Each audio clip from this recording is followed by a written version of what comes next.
What is going on, everybody? Happy Sunday, and my voice is still not back, but that's okay.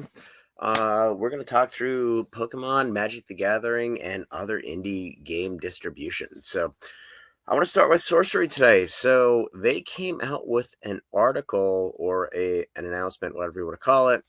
Apparently, their new set is going to come out this year, which is interesting.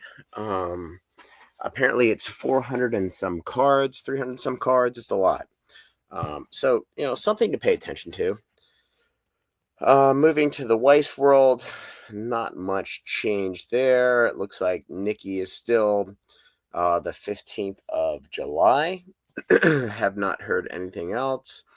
Riftbound, League of Legends. The only news here on this is they did offer an additional discount for folks who signed up for in-store play. Other than that, I have no idea what the allocation is going to look like. I have people say it's going to be a bloodbath. I have folks that say it's not going to be a bloodbath. The big unknown is UVI, UVS, whoever makes the game. I don't even know the name. Are they going to do the right thing, or are they going to overprint the crap out of it? So, that being said, Godzilla, no news there. Gundam, no news here, although I did mention last week, I believe, where one of the distributors said that they have their numbers. They're not going to be as bad as what they thought, but they're still not going to be great. I still have no numbers, even though this comes out 30 days from now, 32 days from now. So, whatever. Let's go to Magic. So Final Fantasy is absolutely batshit crazy. We do have the gift bundles coming out this week, which is interesting. I do want to point out obviously the collector boxes are going nuts. The commander decks, I do not have any information on a reprint of these. They are drying up very, very quickly. The pre-release kits and the promos, which some of them are going for, $50, $70. That is probably my favorite buy right now. They're going nuts, and historically the pre-release kits really don't do shit, but they do have the stamp cards that that state, I think, 2025 with a little thing on. But more importantly, Edge of Eternities. So we have MagicCon Vegas this weekend. A bunch of, I guess, Shocklands are coming in the set. Sothera, something or other, is going to be supposedly the headliner. Now, they did show the cool ass art, but they did not confirm or not confirm,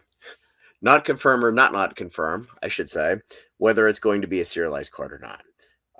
The way I look at it, it looks like it's going to be serialized, but you never know.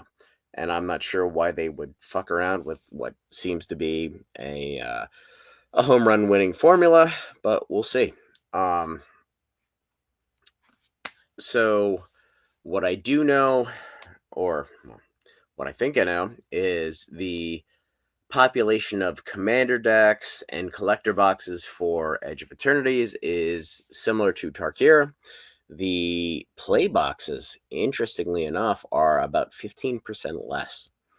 So it's both good and bad. It's good from the standpoint of it means that they're reprinting Final Fantasy or printing more Spider-Man, but they are printing less Edge of Eternities. And that brings me to Spider-Man. Obviously the orders aren't due for, another 6 weeks, but I'm guessing, given the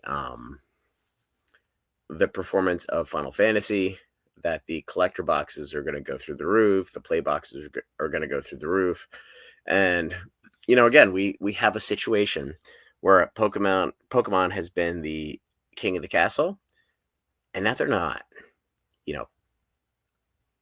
Magic and Wizards has kind of taken the crown.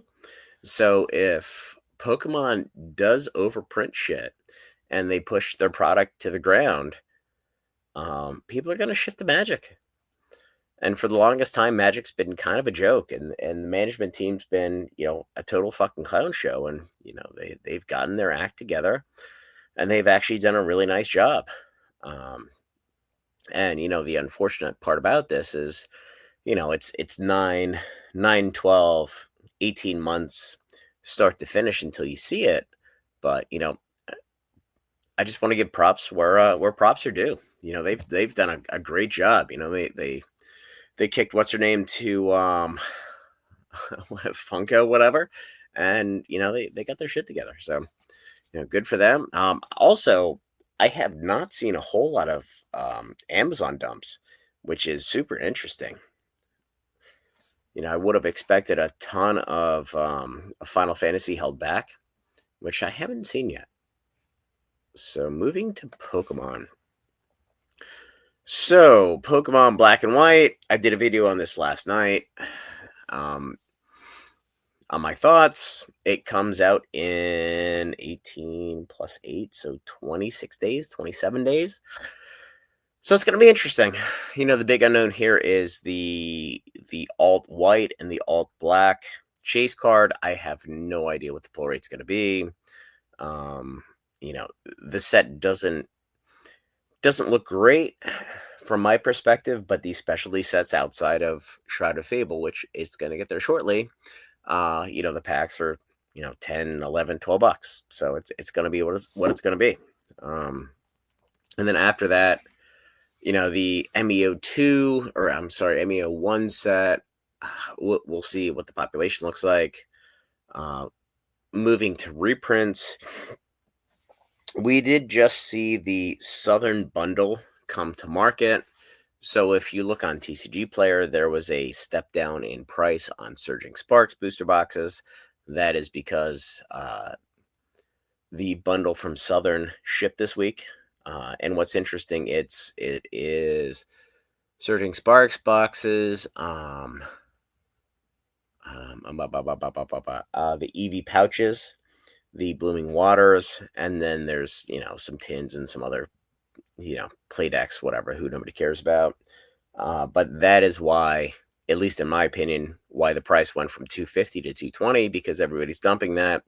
And the way their bundles work is the pricing is at initial distribution pricing. You just have to buy a bunch of other stuff, which has most recently excluded Magic the Gathering product. So you're buying non-Magic games, so sports or any of the games here that aren't Magic or Pokemon, in order to get the product. So the way I look at it is my cost basis is on the stepped up valuation, because the odds of me selling the other stuff, who knows? And there's a reason why it's available, right? Because people don't want it. So anyway, guys, hopefully this was helpful. Have a great night. Like the video, subscribe to the channel, join the Discord, and we will talk soon.